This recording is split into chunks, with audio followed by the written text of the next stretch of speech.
Hi everyone, thanks so much for joining us today on our Let's Go Zero webinar. We're focusing on future-proof your school. We've got a couple of great speakers for you today, so hopefully you'll have some ideas and be able to apply some learning in your own educational settings.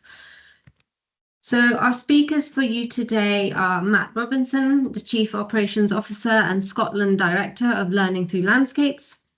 And we'll also be joined by Sarah Green, an NEU Rep at the National Education Union.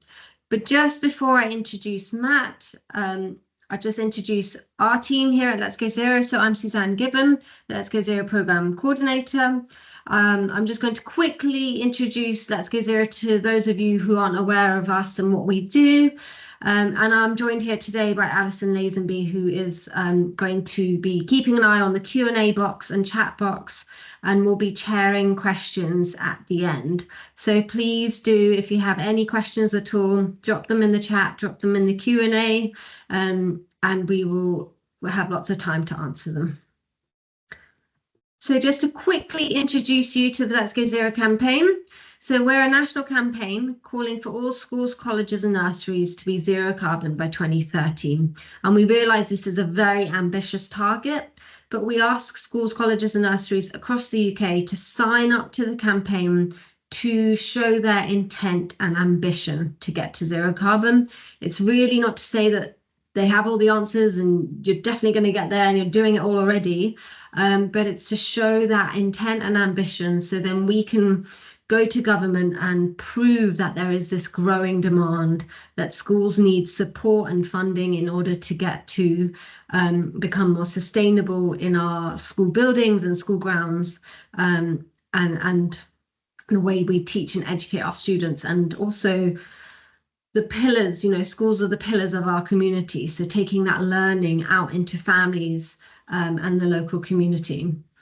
There are now over 5,400 educational settings part of the campaign, which is really, really exciting. So we're working very closely with the Department for Education, working very hard on trying to find different funding streams in order for schools to decarbonise, become more environmentally friendly, improve nature and biodiversity on your school grounds. And we do this by working very collaboratively. So Let's Go Zero itself is a coalition organisation. So I work for Ashton, which is a climate solutions charity, but we're backed by 19 other organisations, many of which you probably know of, including Fair Trade, WWF, Sustrans, Global Action Plan. But we also work with a whole host of partners, including the National Education Nature Park, the Climate Ambassadors, and the Sustainability Support for Education Hub, which are all funded by the Department for Education. And we really try to come together, not reinvent the wheel, not recreate resources that are already out there, but signpost and support schools or educational settings with the resources funding in order for them to take action easily. So once a school signs up to the campaign, we have a monthly newsletter. We offer this signposting and guidance. We have a whole host of competitions as well, so that schools can win cash prizes or sustainability products. We host a whole load of webinars like this one, alongside offering free resources, lesson plans, workshops, and those things. And also our Climate Action Advisors Network, which are available to schools only in England, I'm afraid, just because the funding is limited. We can't quite reach into the devolved nations just yet. But they are there to offer free one-to-one guidance and support to a school, college or nursery to help them to create a climate action plan and take either their first step or next step on your climate action journey. But that is enough from me. We're here to learn about future-proofing your school and how you can use your school grounds and have lessons to your students all about it. So I'd love to hand over to Matt Robinson from Learning Through Landscapes. Over to you, Matt. Thanks, Suzanne. folks, just as I fire up my PowerPoint, would you do me a favour and just go into chat and introduce who you are and what level you're teaching at? You secondary, primary, early years. That would be really interesting. So just as I start this up, it would be really interesting to find that, and I'll have a wee look as we go, sort of thing. Great, that should work. So yeah, I'm Matt. I have the fortune of working for Learning Through Landscapes. I would say we are the National School Grounds charity. We were formed 35 years ago, and we were formed out of a place where our founder Merrick was working in Southampton and was asked to look at school grounds and some of the spaces and places that children and young people inhabited. And Southampton at the time had the only rate of teenage suicide in the UK. And he was appalled by the places that he saw were being provided for children. They were concrete, they were Victorian, they were 1960s, they were unloved, uncared for spaces.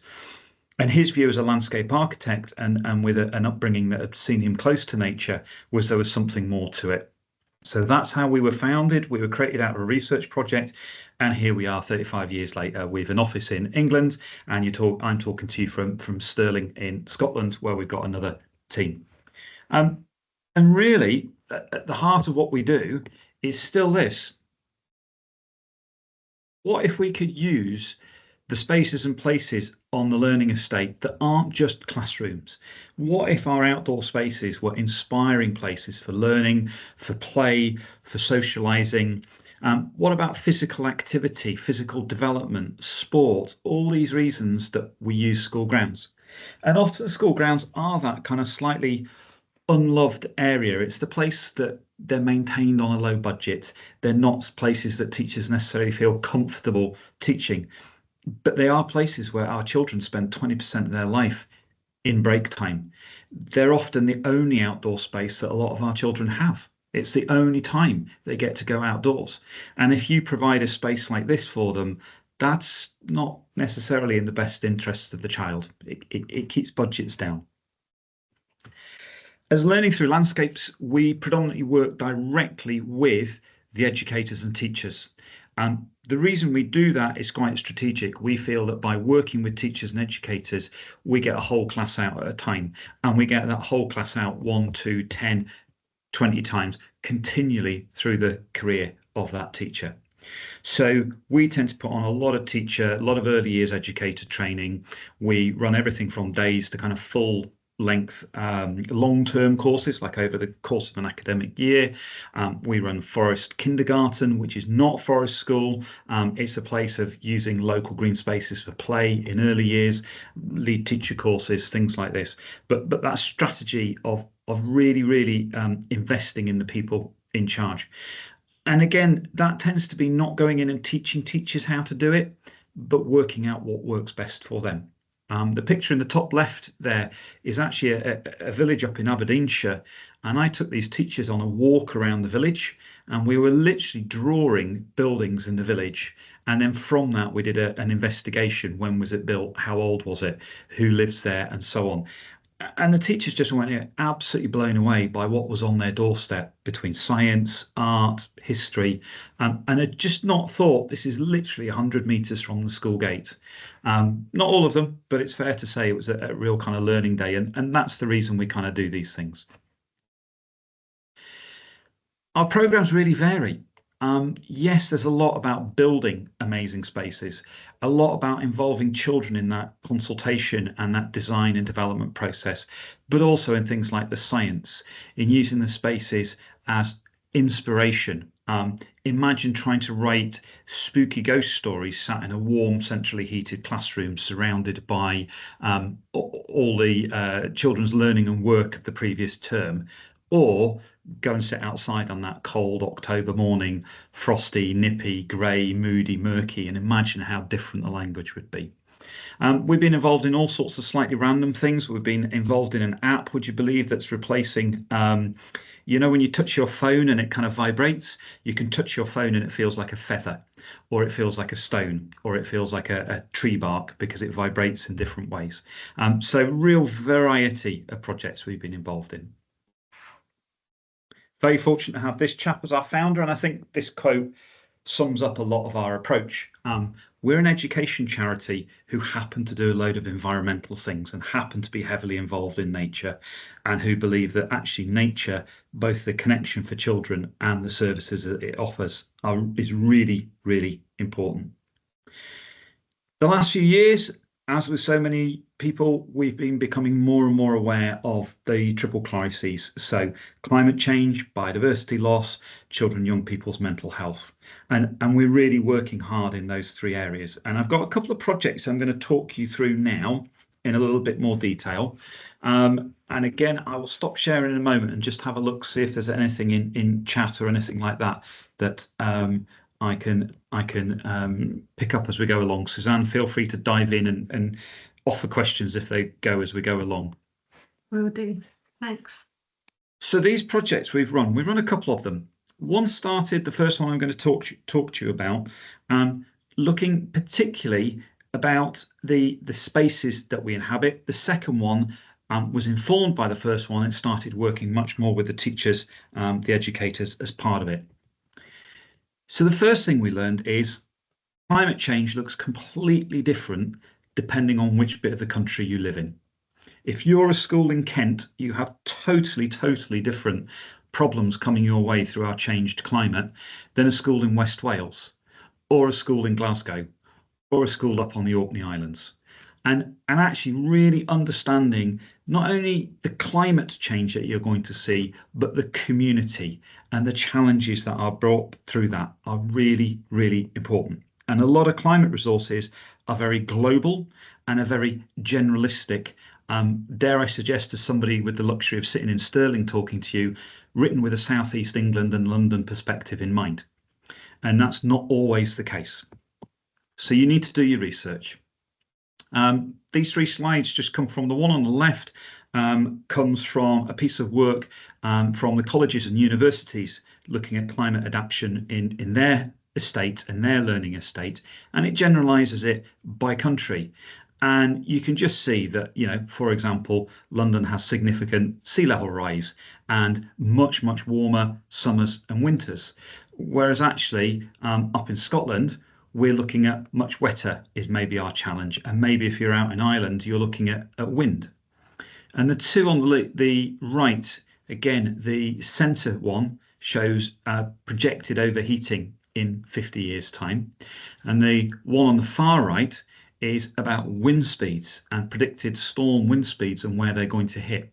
So depending on where your school is, there's an important hang on, what are we facing here weather-wise? What are we facing here as a community? Because those different communities will be affected in different ways. I can furnish people with the links to these. The two on the right are particularly taken from the National Trust Climate Risk Map, and that's free to use, and you can go in and work out the different layers. What we also found is that our school grounds, sometimes called the learning estate in some circles, really isn't ready for climate change and really isn't in a good place. Now, some of that is to do with historic reasons. Some of our schools were built in the Victorian times, let alone the kind of 60s, 70s, 80s, 90s. Our regulations are completely out of date. Up here in Scotland, our regulations for school grounds date back to 1967. They are completely unfit for purpose. Our biggest issue, though, are the last two on that list. One, we maintain school grounds on the lowest cost possible. I've currently got local authorities who, despite having all sorts of climate change funded projects, won't allow me to plant trees in school grounds. Why? Because they might have to maintain them in the future and they don't want that cost. We also have some deep cultural expectations, and this really varies by your community. If you grew up like me through the sort of 80s and 90s, and maybe your view of schools is like this one on the right. It's flat tarmac, it's fairly plain. And it's a bit confusing suddenly seeing trees and mud and shrubs and children out spade in hand. And maybe it doesn't look as neat as you expect. It's not the golf course. It's not the beautifully prepared school with the Ofsted banner out the front. It looks different. Depending on your community, it may be that the concept of nature and nature connection in a UK sense is quite alien to them. And you've got to do some work on, well, What are our cultural expectations about what schools look like? You also need to audit your space really well. Let's Go Zero clearly have brilliant audit tools, but as an extension from that in school grounds, we've got school grounds audit tools, one particularly focused on climate, and it looks at the risks that perhaps you've got, the spaces and places that perhaps pose challenges. And it's designed to go out with learners and involve them in this process, because they know the space best. I guarantee most of your staff sit in the staff room and don't actually know where the hot corners are, where the windy corners are, where the bits that permanently flood are. And therefore, it's worth going and spending the time really surveying your grounds and working out where things are an issue. We've got an enormous variation in the learning estate in the UK, from brand new low carbon schools, some of which are pictured here, to my children's old Victorian school with nothing but concrete and steps between all the playgrounds. It's not climate adapted, it's certainly not disability friendly. It's what the Victorians thought they would provide. And therefore, again, once you've done that survey, there's a real kind of holding of it lightly and going, well, what have we got? What can we do? Who owns our grounds? Who do I need to talk to about permissions to adapt these spaces and places? I'd also say don't assume because you've got a new school it's necessarily better. The picture on the right is a flagship school. It will remain nameless. Apparently, it was an absolutely amazing award-winning design. It's absolutely superb. You go inside, it's beautiful. And outside, it was delivered with broken tarmac, as you can see, no trees around the building, very little shelter from wind, areas of the playground that flood already, and overheating in the summer, despite being in northern Scotland, being quite a significant problem. So it's really important to do that audit, but then kind of come back to the bigger picture. What building, what spaces, what places, who owns it, what can I do? We also learned that there's a common few, I guess, technical themes, we would call them, to consider when you're looking at your outdoor area. These are reflected by other projects across the world, which I'll talk about at the end. So this is not just LTL being a little bit unique. This is actually a kind of global consensus seems to be coming together over a group of these. The one we always say to people is it's only the last one, learning, playing, community, that we would turn around and say that's an every school has to do that. The others are kind of informed by your position. Am I next to a big pollution source like a main road or a factory across the way? Am I somewhere that actually has an issue with flooding and surface water flooding that's increasing? I'm in a school that's battered by heat and frozen by winter. Those are the ones you choose, one, maybe two, to kind of focus on. But that last one, are we involving students? What's their playtime experience like? Can our community be involved? Is the thing we'd say all schools ought to give a go to. We also discovered this, and this is not surprising. There's a few reports out there kind of suggesting this, that actually a lot of teachers and learners aren't so confident in just the cold, hard science of climate change. There are very few resources that look at this local, place-informed context. What does climate change mean in my town, in my village, in this neighbourhood is a really important thing. And that's not something you can pick up from a national resource that somebody sat in a room and wrote one day. That's something you have to go out and work out with your learners. Do we look at things like climate injustice and addressing the wrongs of the past and the wrongs of the present, actually?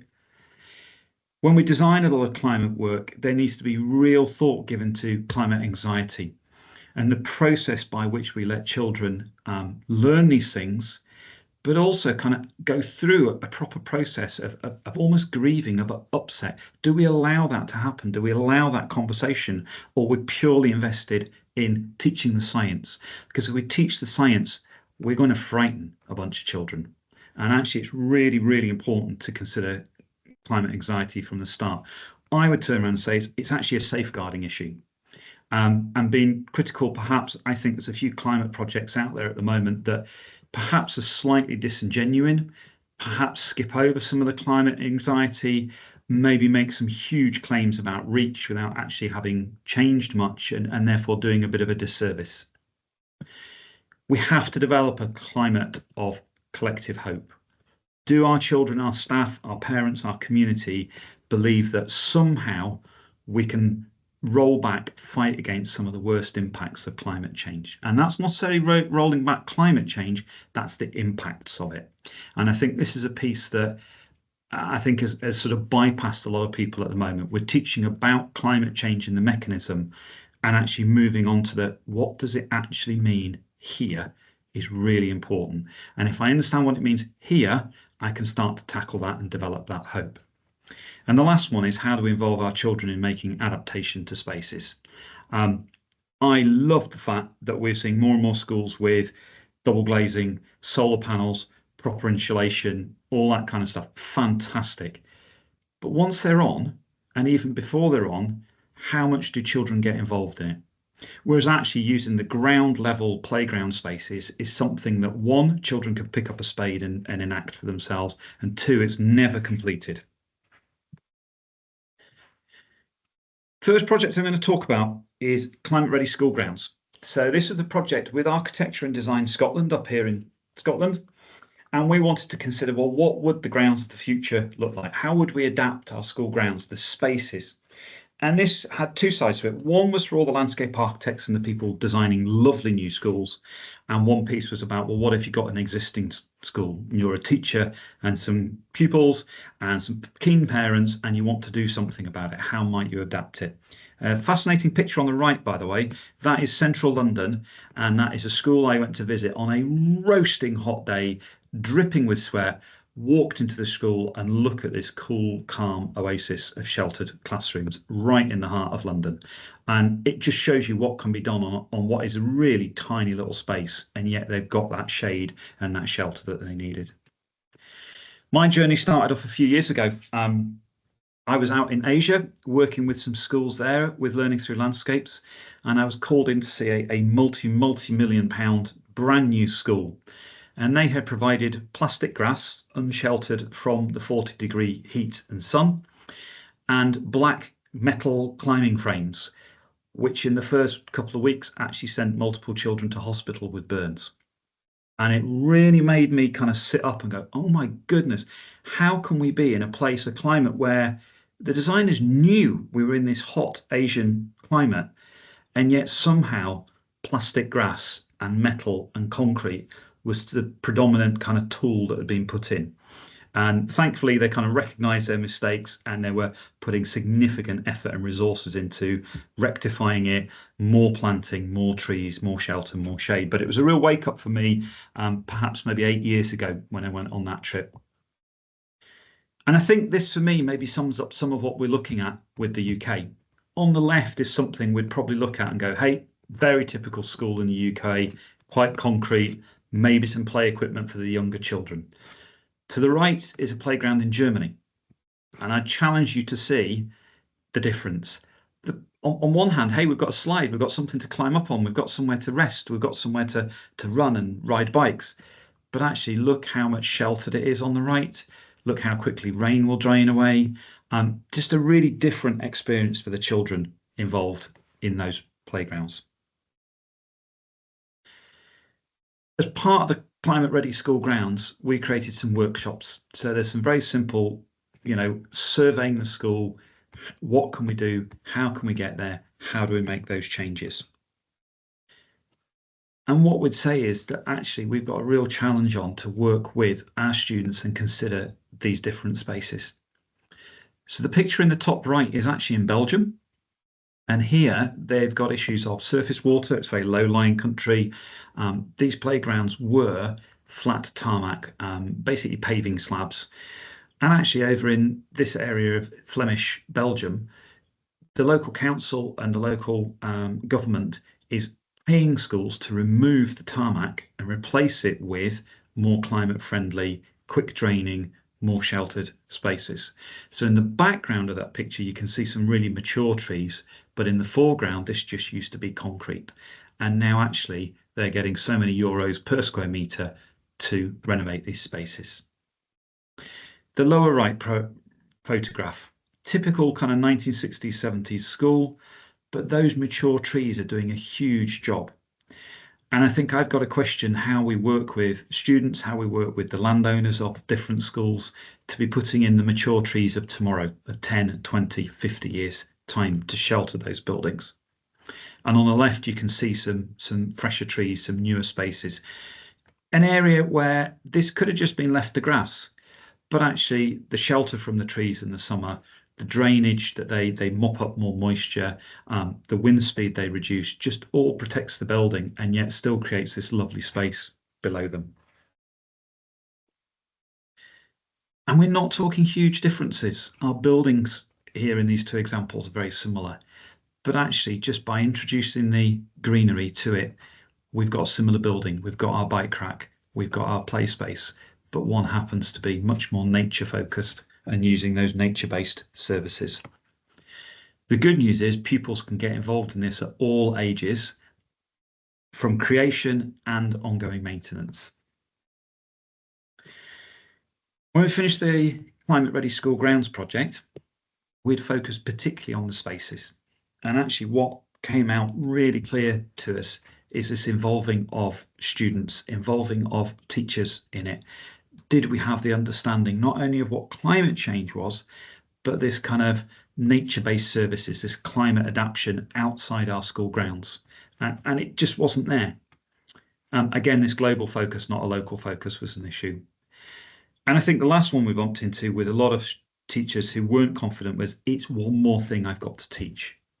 And so we thought we would sit down and work with teachers, do some research, do some learning, and work out, well, how can we overcome these barriers? How can we persuade some teachers that it's not one more thing? This is maybe changing a maths lesson to have a different context. This is maybe looking at how we use an English lesson.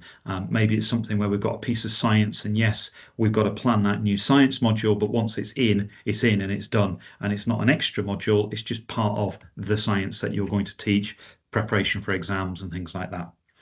We were very fortunate to get some philanthropic funding for this. And so we set out to do these three things. How do we work with the staff knowledge and values in a school? How can we support them, encourage them on their journey, help them lead a group of learners through a journey and a community through a journey? What does great climate education practice look like? Because as I said earlier, being slightly critical, it's not clear, I think, in some projects, what is good climate education practice and what is well-meaning education practice, but maybe misses the mark. And the final bit being the adaptation of place that we'd started with the Climate Ready School Grounds. How do we do it? We have a bunch of online learning, 3 hours of it that the teachers do before we even get to the school. That takes you through the basics of climate science, some insight into eco-anxiety. We've got some researchers from various universities kind of sharing their insight into bits and pieces. It develops a bit of a where are we now type scenario, so that when we actually go to a school, we run an audit and run some training with teachers, we're all talking from a similar page. We don't turn up at the school and expect everybody to know. We've done that pre-learning. The school then, very similar to Let's Go Zero's program, need to enact their own program. We support that. There's phone calls, there's emails. We're always available to help people. But it's very much down to the school. How are you going to take this forward? Where do you go from here? In an ideal world, my philanthropic funder would have given me a lot more money and I'd have that follow-up piece a lot larger. And we hope we might even have that in the near future. But this is quite an investment for a school. The online learning, just an important one I didn't mention. When we work in a school, we're not working with every staff member. We work with at least one member of senior leadership team and what we describe as a couple of movers and shakers in the school. Who are the people who can get things done? And that doesn't necessarily mean, as you all know, the most senior person in a school. It can be the person with the passion for it. It can be the person who is just great at winning people around, and so on and so forth. So we work with a little tight team, and they start enacting things and spreading it to the rest of the staff team, who start spreading it to the pupils. And we hope to work with 180 schools. We're about halfway through the programme. Nearly 500 teachers, and we hope that by the end of it, maybe 40,000 pupils have been taken outdoors, been involved in climate adaptation in their school grounds. The interesting bit is, if I go back to this, our funder didn't fund us to write a program and roll it out to 180 schools. They asked us to go away and research and find all that we could. Where are the current problems? What are the issues? How do you really, really make a difference? And what is most needed to make that difference? So, although we're second year of a 3-year project, we won't publish our kind of how-to until spring next year. And we're still learning stuff as we go along. Our staff team have been through an incredible deep training course supported by Stirling University. That continues all 3 years. And only by next spring will we start telling people what we've learned and how to do it. Confident, we hope, in what great climate education practice looks like, not what is well-meaning practice.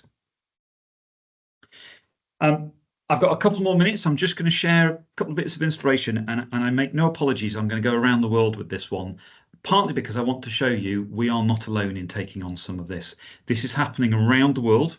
I've had to really cut down some of the examples. Green Schoolyards America and the California Green Forest System, they worked out that, and this is a parallel in the UK here, the poorer your community and neighbourhood that the school is in, the less likely you are to have tree cover and green cover, the more likely you are to be battered by the heat. They also worked out that in the poorer schools, the few trees they were sheltered the teachers' cars and car parks, not the children at play and learning.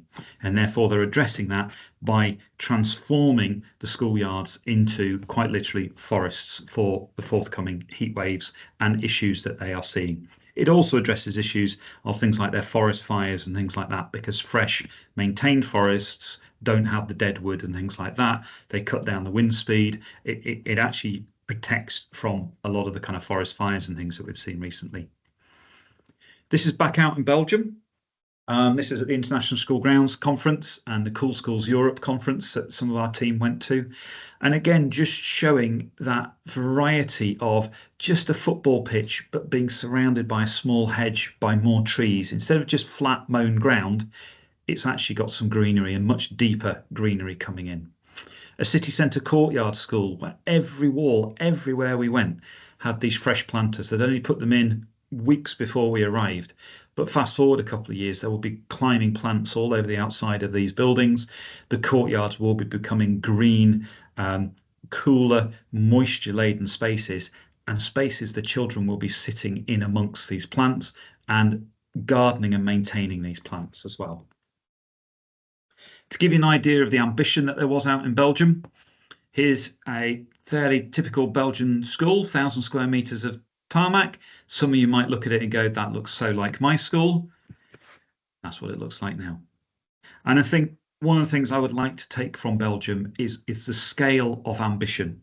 One of our friends at Learning Through Landscapes had nearly 400,000 euros of funding for his school grounds, none of which came through education budgets, all of which came through nature, climate, local businesses, flood water runoff funding, you name it. They managed to get together 400,000 euros of funding. And when you get that kind of money, you can make huge changes. And I'm not saying every school will get that, but I do want to say I think we need to have a high ambition on these things. We can transform these spaces. In Paris, the project there was around creating oasis of climate shelters, and this is spread across Europe. The Cool Schools Europe project has really taken this on and looked at schools and said, not only are they better for children, for learning, for play, for climate shelter, but actually in Paris, these places are open at the weekends and the evenings. They encourage the community to come in and use these shelters in the heat of summer. And I think there's something we could learn from that. A lot of our UK schools get to 3:10, we close up, we kick everybody out. And actually, there's a strong argument that says taxpayers' money's gone into that. Although there's some safeguarding issues, they can be managed. And particularly if they're community spaces, we find, particularly up here in Scotland, where we've got more schools that are completely open to the community, that a lot of the issues of, say, vandalism and poor behaviour and things like that just evaporate when school grounds don't have a lock on the gate. And for some of you in England, I'll say they don't have a lock on the gate, and that includes when children are in school as well. I have local schools to me. I can actually walk through the school grounds during the day. And I know that's a real shock to some people. But they are schools who never have issues of vandalism. They're looked after by the community. And I think the takeaway from me from Paris was this community element, not just the adaptation. I would like to say the fences are in on this playground simply for the first year or so to get the bushes and the trees up and going, at which point the fences will be removed and the children can get in and amongst these a lot more. That's me, hopefully on time. Brilliant. Thank you so much, Matt. That was amazing. That transformation of that concrete school to Isn't it just a amazing? green oasis. Oh, it's incredible. Really, really is amazing. Absolutely. Yeah, thank you so much for all those examples. And yeah, what a brilliant project. We will probably have one question for you, Matt, and then I'll introduce Sarah, and then we'll come back for final questions at the end. Yep. So Alison, do you have any questions? I know you've been keeping an eye. Thank you. So this goes back to the beginning of your presentation, Matt, and how schools are affected differently in different areas. Yeah. How can schools find out how their local areas are affected or will be affected? Is there a website that they can use? Yeah, I think there's not one focused on schools at the moment. The best tool we've found, there's a few out there, but the most accessible one I think that I found and the most up-to-date one, bizarrely, is the National Trust Climate Risk Map. And if you just Google National Trust Climate Risk Map, you will come up with it. I'll dig it out whilst we're doing this next bit as well and put a link into the chat. There's a couple of different layers you can tick. Do I want to look at overheating? Untick it. No, I want to look at rainfall. Untick it. No, I want to look at wildfires. Untick it. So just be careful. You can end up putting like 10 layers on top of each other. You need to kind of untick it each time. But that's probably about the best one. And what I would also say is most local authorities, most towns and villages now have some kind of either climate change officer within local government or a community group, and they tend to be on these things as well. So I think my other advice would be probably get in touch with local council and say, who have you got climate officer? Could they kind of advise what we're looking at here as well? The lovely bit is it's a lovely geography lesson for a group of students to get stuck into some of that. So that's great. Thank you. Yeah, that's very true. That would be a great thing to do with students. Okay, well, we've got lots of other questions, but we'll come back to them at the end. Brilliant. Thanks so much, Matt. So Sarah, I think I've seen you have joined. Are you there? Hi, yeah, I'm here. Can you hear me? Yeah, hi Sarah. Thanks so much for joining. Really great to have you here. So I'll just spotlight you and we'll go straight into your section. So Sarah is here from the Sorry, lots of things have just gone over my screen there. Sarah's here as a rep from the National Education Union who released some guidance on heatwave protocols and how to prepare for heat waves in your schools. So Sarah, I'm going to hand straight over to you because you're our expert here. Oh God. Yeah, thank you for having me, first of all. It's a really great opportunity to sort of share what we've done as a school, but also what we've managed to do kind of as a wider education union. So just to start off, for people that don't know, along with the TUC and quite a few other unions under the same kind of umbrella, we've actually created a couple of years ago, I believe it was 2022, maybe slightly sooner, that we created a heatwave toolkit for certain workplaces.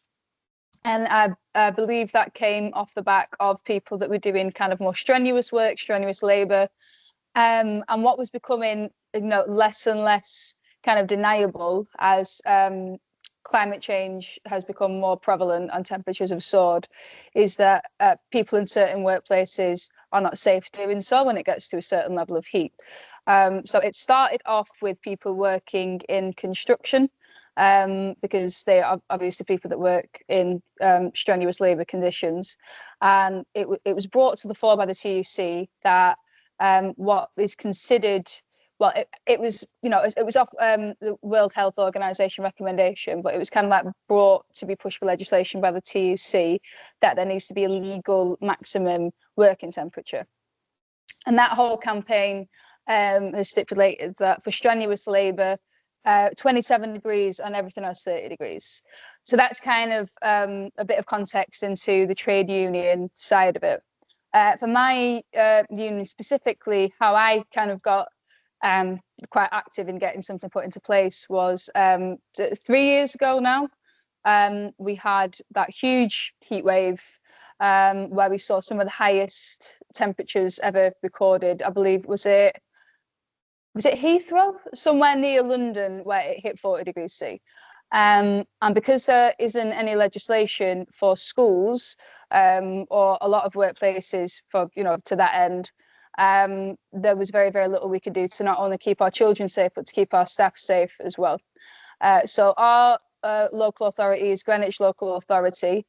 They were not allowed to say that children could be sent home because there isn't any legislation put in place that says you can do that. If the local authority isn't saying that, then the head teacher will be, very heavily scrutinised for shutting the school. Further down the line, parents cannot keep their children off school without risk of getting fined. So if your child has an unauthorised absence, you could get fined. So kind of the whole picture in that summer was that we were dealing with these unbearably hot days to the point where, children were passing out. We had, children with underlying health conditions that were particularly at risk. We had staff with underlying health conditions that were particularly at risk. We had pregnant members of staff definitely at risk. But all we could do was kind of scramble and do what we could. So you had some primary schools stayed open the entire day, which is incredibly dangerous. We shut, I think after 12 o'clock, we let pupils go home. We allowed pupils to wear PE kits. We let them have water in classrooms. We stopped them from being able to go outside for break time that day because, it was way too hot. But despite our best efforts, that's because we as a school decided that would be the best thing to do. Not every school did that.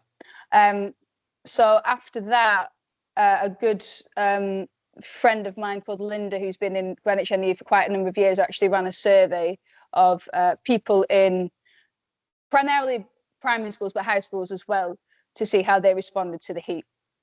And as you can imagine, we were getting some horror stories coming back, pupils getting nosebleeds, pupils passing out. It's, my branch secretary at the time said, it's a wonder that nobody died that day, because it's very much a high possibility. So we decided as Greenwich branch that we have to take it to the union. We have to try and get something put in place. If there's nothing in law that says there's a maximum working temperature, we at least need a policy that schools are pushed to follow, if anything. So we started working on that with us and a few other branches. For those that aren't aware of kind of like how union policy works, we have a conference every year. In that conference, districts submit motions that get prioritised. So it's quite a lengthy process. You have to get quite a few districts to support a motion for it to get heard and then put into policy. But we managed to do it. We had an adverse heat motion that got passed, and that is now part of union policy, that we have to push for not only an adverse weather protocol, but specifically an adverse heat protocol, because obviously that looks much, much different, to the opposite side of that. So since that got pushed through in my school, we have since then set up a health and safety committee.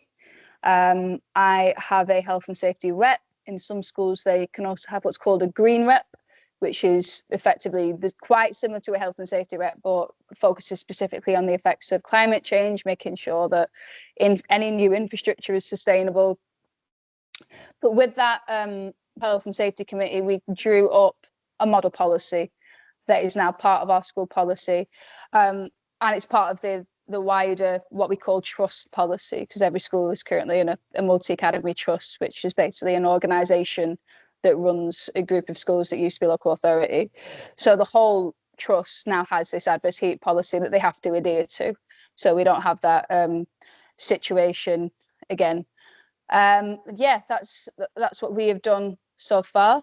I've been kind of disseminating that policy to different districts. I've been kind of every now and then speaking on things like this to make sure people are aware of it.